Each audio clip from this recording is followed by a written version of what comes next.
નમસ્કાર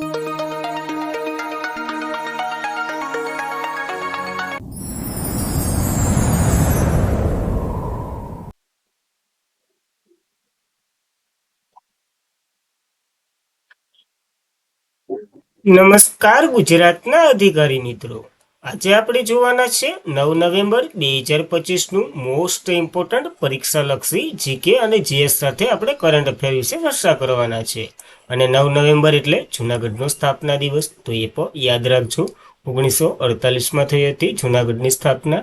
કેના અંતર્ગત હતી એ બધી પછી જોવું. તો ખાસ કરીને ચેનલ ઉપર નવા હોય તો ચેનલને સબસ્ક્રાઇબ કરી લેવી. વિડીયો પસંદ આવે લાઈક કરવો અને તમારા મિત્રો સુધી અવશ્યથી શેર કરી દેવો. તો ચલીએ આજના ઇમ્પોર્ટન્ટ ક્લાસની આપણે શુભ શરૂઆત કરી દઈએ. તો રાષ્ટ્રીય કેન્સર જાગૃત દિવસ 2025 ક્યારે મનાવ્યો? તો 7 નવેમ્બરે આ દિવસ મનાવવામાં આવે છે. મોસ્ટ ઇમ્પોર્ટન્ટ દિવસ છે, જોઈ લઈએ એના વિશે. તો દર વર્ષે 7 નવેમ્બરના રોજ રાષ્ટ્રીય કેન્સર જાગૃતિ દિવસ ઉજવવામાં આવે છે. આ દિવસ કેન્સરના નિવૃત્ત એટલે કે નિવારણ, વહેલી તકે નિદાન અને સારવારને સુલભ પ્રકાશ પૂરો પાડવા માટે સમર્પિત છે. અને ભારતમાં રાષ્ટ્રીય કેન્સર જાગૃત દિવસ 7 નવેમ્બરે ઉજવવામાં આવે છે. આની ઉજવણી તારીખ નોબેલ પુરસ્કાર વિજેતા મેરી ક્યુબના જન્મ નિમિત્તે પસંદ કરવામાં આવી હતી. તો ખાસ આ રેડિયો એક્ટિવની જે સંશોધન કરી હતી ને એ આને જ કરી હતી, જે કેન્સરના ઉપચાર માટેનું એક શું કહેવાય અનમોલ રતન છે, જેના જ માટે આ દિવસ આપણે ઉજવીએ છીએ. તો ખાસ યાદ રાખો એક આ દિવસ. ત્યારબાદ નવેમ્બરના દિવસો: 1 નવેમ્બરે વિશ્વ શાકાહારી દિવસ, 3 નવેમ્બરે વિશ્વ બાયોસ્ફિયર રિઝર્વ ડે, 5 નવેમ્બરે વિશ્વ સુનામી જાગૃત દિવસ ઉજવ્યો હતો. તો આ 3 અને આ ચોથો દિવસ યાદ રાખવો આપણને. ત્યારબાદ ભારતે પ્રથમ સ્વદેશી CAR-T થેરાપીનું અનાવરણ ક્યાં કર્યું છે? તો નવી દિલ્હી ખાતે કર્યું છે. એ પણ નરેન્દ્ર મોદીના હસ્તે થયું છે. ટોટલ 3 કાર્યક્રમોનું આ અનાવરણ થયું છે. તો પ્રધાનમંત્રી નરેન્દ્ર મોદીએ નવી દિલ્હીના ભારત મંડપમ ખાતે 3 નવી નવીનતાની રીતો શોધી છે, જેમાં ભારત પોતાની ક્વોન્ટેમન સિક્યોરિટી શિપ જેનું નામ ક્યુ-શિપ રાખ્યું. ભારતે પ્રથમ ક્વોન્ટેમન કોમ્પ્યુટેડ શિપ જેનું નામ 25 ક્વિટ QPU રાખ્યું. અને ભારતે પ્રથમ સ્વદેશી કેન્સર સેલ થેરાપી જે વિશ્વની પ્રથમ માનવકૃતીય CAR-T થેરાપી બની અને જેનું નામ નેક્સ્ટ CAR-19 રાખ્યું છે. તો આ ઇમ્પોર્ટન્ટ છે, યાદ રાખવા આપણને. બધા વિશે વિગતવાર જોઈ લઈએ તો QS શિપની વાત કરીએ. એ ક્વોન્ટેમન સિક્યોરિટી શિપ છે, જેનો ઉપયોગ ક્વોન્ટેમન લેવલ 2 સિક્યોરિટી સાથે વાતચીત કરવામાં થાય છે. આ સાથે ભારતની વિવિધ સિસ્ટમો કોઈપણ જોખમો કે ક્વોન્ટેમન સ્તરની વાતચીત કરી શકશે આના લીધે. તો એ ઇમ્પોર્ટન્ટ છે. જ્યારે 25 ક્યુબિટ QPUની વાત કરીએ, આ એક ભારતની પહેલી ક્વોન્ટેમન કમ્પ્યુટિંગ શિપ છે. આ પ્રોસેસિંગ શિપ જેનો ઉપયોગ કમ્પ્યુટરની ગણતરી વગેરેમાં થશે. આ જે વિના એટલે ક્વોન્ટેમન કમ્પ્યુટિંગનો ઉપયોગ કરી શકીએ નથી, કે આના વિના કમ્પ્યુટરનો ઉપયોગ આપણે કરી જ નહીં શકીએ એ માટેનું છે. જ્યારે નેક્સ્ટ CAR-19ની વાત કરીએ, જે વિશ્વની પ્રથમ સ્વદેશી કેન્સર સેલ થેરાપી છે, જે વિશ્વની પ્રથમ હ્યુમન CAR-T થેરાપી છે, જેનો ઉપયોગ કેન્સરની સારવાર માટે કરવામાં આવશે. તો આ ઇમ્પોર્ટન્ટ થાય. હવે ટી સેલ થેરાપી શું છે? તો કે એક પ્રકારની ઇમ્યુનોલોગ થેરાપી હોય, જે દર્દીની રોગ પ્રતિકારક શક્તિ મજબૂત બનાવવા, કેન્સરની સારવાર સામે લડત માટે. આમાં શું પ્રક્રિયા કરવામાં આવે? તો દર્દીના જે શરીરમાંથી ટી કોષો લઈ લેવામાં આવે, એને બારબર કાઢવામાં આવે, પ્રયોગશાળામાં એને આંશુવંતિક રીતે મજબૂત બનાવવામાં આવે છે અને પાછા શરીરમાં એડ કરી દેવામાં આવે છે. હવે આ શક્તિશાળી ઓલા શક્તિશાળીને સામે ટક્કર લે એવું બધી થાય છે, જેમાં વિગતવાર આપણે પડવાની જરૂર નથી, આ ખાલી યાદ રાખજો. ત્યારબાદ વિશ્વનો પ્રથમ કેશલેસ દેશ કયો બન્યો છે? તો સ્વીડન બન્યો છે વિશ્વનો પ્રથમ કેશલેસ દેશ. હવે અહીંયા કરન્સી અથવા તો નોટો સિક્કાઓ જોવા જ નહીં મળે એ ટાઈપનું છે. તો વિશ્વનો પ્રથમ કેશલેસ દેશ સ્વીડન બન્યો, જે લગભગ તમામ નાણાકીય વ્યવહારો card, mobile application, online banking, digital રીતે અને ભારતીય સિક્કાઓ નોટો જોવા મળશે.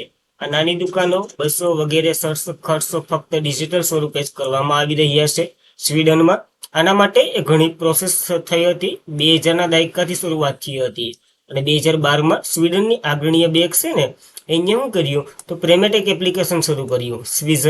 સ્વીઝા લોન્ચ કર્યું. આ એપ્લિકેશન છે, એની સફળતાને લીધે આ સ્વીડન અટાણે ટોચ ઉપર છે, વિશ્વનો પ્રથમ કેશલેસ દેશ બન્યો છે. અને સ્વીડનની વાત કરી લઈએ, કેપિટલ સ્ટોકહોમ છે, ચલણ સ્વીડનની ક્રોન છે અને PM ઉલ્ફ ક્રિસ્ટર છે. તો ખાસ આ ઇમ્પોર્ટન્ટ માહિતી યાદ રાખવી, કારણ કે પ્રથમ છે વિશ્વનો IPO, તો યાદ રહેવું જોઈએ. ત્યારબાદ તાજેતરમાં જ કયા દેશમાં સૌથી વધુ કરોડપતિઓની સંખ્યા જોવા મળી છે? તો ક્યાં લાગે? અમેરિકામાં સૌથી વધારે કરોડપતિ છે. ભારતમાં છે 14મા નંબરે છે. તો યુબીએસ ગ્લોબલ જે વેલ્થ રિપોર્ટ 2025માં લગભગ $224.47 ટ્રિલિયન સંપત્તિ નિર્ણય અથવા તો નોંધાઈ છે. અને આ અહેવાલમાં એક દુનિયાની સ્પર્ધ ચિત્ર રજૂ કરે કેટલા દેશો એટલે કે કેટલા પ્રદેશો નસીબ મજબૂતાઈ રહ્યું છે.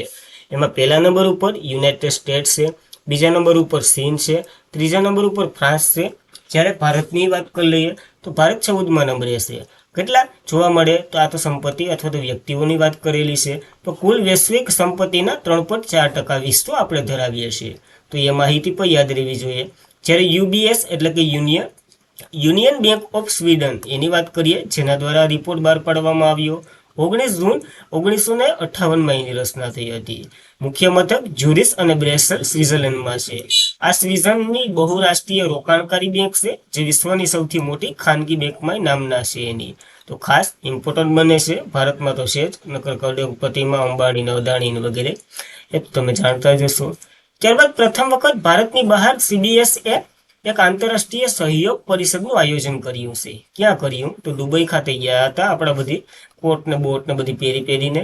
તો પહેલીવાર સીબીએસઈ જે મુખ્ય મંચ સહયોગ સ્કૂલ કોમ્પ્લેક્સ કોન્ક્લેવ ભારતના કિનારાની બહાર એટલે કે આંતરરાષ્ટ્રીય સ્થળે આયોજન કર્યું.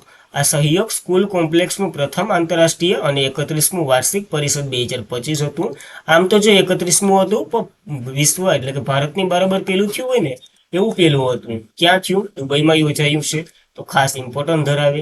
આની થીમ શાણપણમાં મૂળ દ્રષ્ટિનો ઉદય અને નેશનલ એજ્યુકેશન પોલિસી 2020 દ્વારા શિક્ષણનું પૂર્વકલ્પના કરવી. તો એ યાદ રાખવું. આનો ઉદ્દેશ્ય સહયોગમાં શિક્ષણ અને સહયોગની નવીનતાને પ્રોત્સાહન આપવું. નેશનલ એજ્યુકેશન પોલિસી 2020 વિશે ચર્ચા કરવાની છે. તો ખાસ બધીમાં નેશનલ એજ્યુકેશન જ જોવા મળશે. Central board of security and education, જેની રચના 1929માં થઈ હતી. મુખ્ય મથક નવી દિલ્હીમાં છે અને અધ્યક્ષ રાહત સિંહ છે. તો ખાસ ઇમ્પોર્ટન્ટ ધરાવે, કારણ કે પ્રથમ વખત દેશની બરાબર થયું એટલા માટે. ત્યારબાદ વડનગરમાં ભારતનો પહેલો 15 કરોડ રૂપિયાના ભવ્ય વૃંદાવન ગૌસર પાર્ક બનાવવામાં આવી રહ્યો છે. તો ગુજરાત સરકાર અનંત અદાણી વડનગર જે વિઝિટ હેઠળ વડનગરમાં વૈશ્વિક પર્યટન સ્થળ તરીકે વિકસાવવામાં આવી રહ્યું છે. એક મુખ્ય પહેલના ભાગરૂપે વૃંદાવન ગૌસર પાર્ક જે દેશનો પ્રકારનો પ્રથમ અને વિશ્વના મોડલ તરફ કલ્પના કરે છે. જે વડનગર ગૌશાળા તીર્થધામ તરીકે પણ ઓળખવામાં આવશે. પશુપાલન વગેરે અહીં કરવામાં આવશે અને એનો ઉપયોગ કરવામાં આવશે. શા માટે ઇમ્પોર્ટન્ટ છે? કારણ કે નરેન્દ્ર મોદીનો જન્મ અહીં થયો હતો એટલા માટે. અને આ ચિત્રમાં કીર્તિ તોરણ તમે જોઈ શકો છો. આવા બધી ભાષા સાથે સંકળાયેલું છે, તો યાદ રાખો. ત્યારબાદ કોણે પ્રોજેક્ટ સનકેસ્ટન શરૂ કર્યો, જે અવકાશમાં એઆઈ ડેટા સેન્ટર વિસ્તૃત કરવા માટે ઉપયોગ થશે? તો ગૂગલે આ કામ કર્યું છે. જોઈ લઈએ એના વિશે થોડુંક. તો ગૂગલે એક નવા સંશોધન પ્રોજેક્ટની જાહેરાત કરી છે, જેનો હોદ્દો એટલે કે હેતુ સૌર ઉર્જાથી ચાલતું ઉપગ્રહ દ્વારા અવકાશી એઆઈ શિપનું લોન્ચ કરવું. અને આ પ્રોજેક્ટ સનકેસન કહેવામાં આવ્યો, એટલે કે આખા પ્રોજેક્ટનું નામ આપવામાં આવ્યું.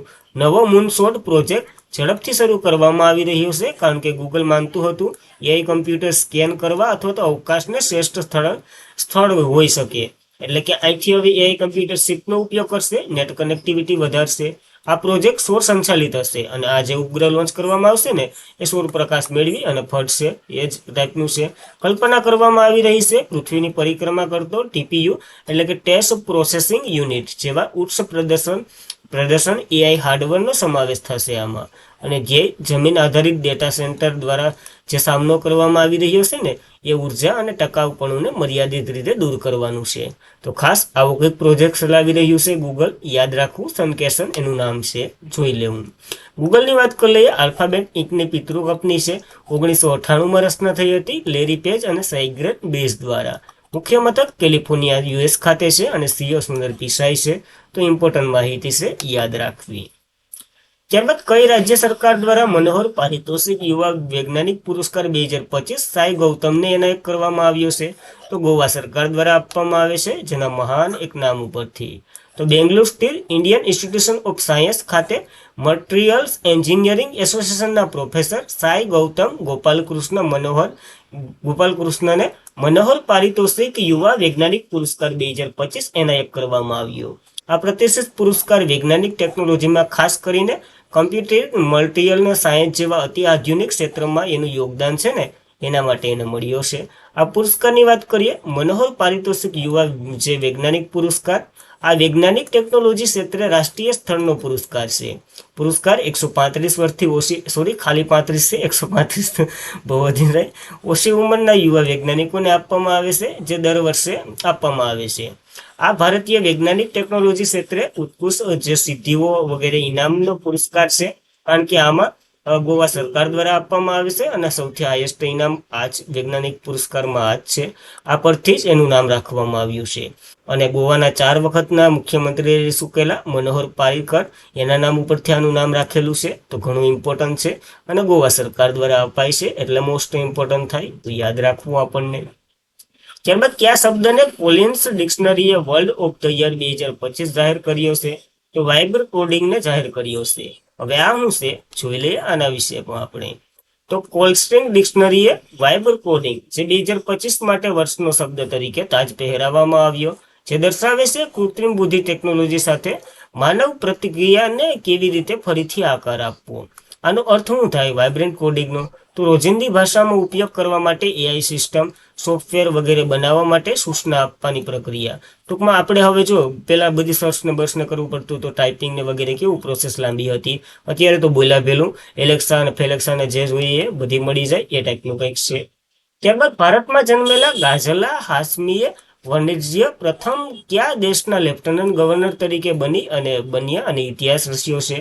તો યુએસના બન્યા છે, એટલે કે અમેરિકાના બન્યા છે. જોઈ લઈએ. તો ભારતમાં જન્મેલા ગઝલા હાર્મીએ વર્જિયાના પ્રથમ દક્ષિણ એશિયાના અમેરિકન લેફ્ટનન્ટ ગવર્નર તરીકે બની ઇતિહાસ રચ્યો છે. યુનાઇટેડ સ્ટેટમાં ભારતમાં જન્મેલા ગઝલા હાર્મીની વાણિજ્ય બહુ મોટું નામ છે. લેફ્ટનન્ટ ગવર્નર તરીકે ચૂંટાઈ અને એટલે કે ચૂંટણીમાં જીતી અને ઇતિહાસ રચ્યો છે. આ પદ સંભાળનાર તે દક્ષિણ એશિયા અમેરિકાના પ્રથમ અને ભારતીય મૂળના મહિલા બન્યા છે. 61 વર્ષના ડેમોક્રેસી વાણિજ્યા સેન્ટ્રલ પાર્ટીના છે, એટલે કે ડેમોક્રેસી પાર્ટીના છે, તો એ પણ યાદ રાખવું. આ 6 વર્ષનો કાર્યકાળ સંભાળવાના છે, ભારતીય મૂળના છે, એટલે ખાલી નામ જોયેલું હોવું જોઈએ. ત્યારબાદ બાલીજાત્રા ઓડિશા રાજ્યમાં ઉજવવામાં આવતો દરિયાઈ તહેવાર છે. ભારતના રાષ્ટ્રપતિ કોણ છે? દ્રૌપદી મુર્મુએ ઐતિહાસિક બાલીજાત્રા ઉત્સવ નિમિત્તે ઓડિશાના લોકોમાં શુભેચ્છા પાઠવી. અને બાલીજાત્રા એ કાર્તિક પૂર્ણિમાના દિવસેથી દર વર્ષે ઉજવવામાં આવે છે, એટલે કે ટોટલ 10 દિવસીય તહેવાર છે. ઓડિશાના પ્રાચીન એટલે કે પ્રાચીનનું નામ કલિંગ હતું, તો તે ઓડિશાનું પ્રાચીન નામ આપણને ખબર છે કલિંગ હતું. અને કલિંગને અશોકની બહુ વાર્તા બાલી અને જાવા અને સુમત્રા વગેરે સાથે સંકળાયેલો આ દક્ષિણ પૂર્વ એશિયાનો પ્રથમ જે પ્રાચીન દરિયાઈ વેપાર સાથે સંબંધ ધરાવે છે. અને આ ઉત્સવ એના માટે જ ઉજવવામાં આવે છે, તો ખાસ ઇમ્પોર્ટન્ટ ધરાવે બાલીજાત્રા ઉત્સવ. અને આજના માટે એટલું જ હતું. ખાસ કરીને મિત્રો વિડીયો પસંદ આવે એક લાઇક કરો, તમારા મિત્રોને શેર કરો. ચેનલ પર નવા હોય તો અવશ્યથી સબસ્ક્રાઈબ કરી લો, કારણ કે આના વિશે બહુ મહેનત જાય છે, આખો ટાઈમ આમાં આપવો પડે છે. જોબ ને વગેરે ઘણા બધા કાર્યો હોય તો પણ આ કાયમી ડેઇલી માટે હવે જરૂરી જ છે. આના વિના રહી ન શકાય એવી રીતના છે, તો ખાસ ઇમ્પોર્ટન્ટ ધરાવે. ગમે તો લાઇક શેર અને સબસ્ક્રાઈબ અવશ્યથી કરજો. જય હિન્દ, જય ભારત.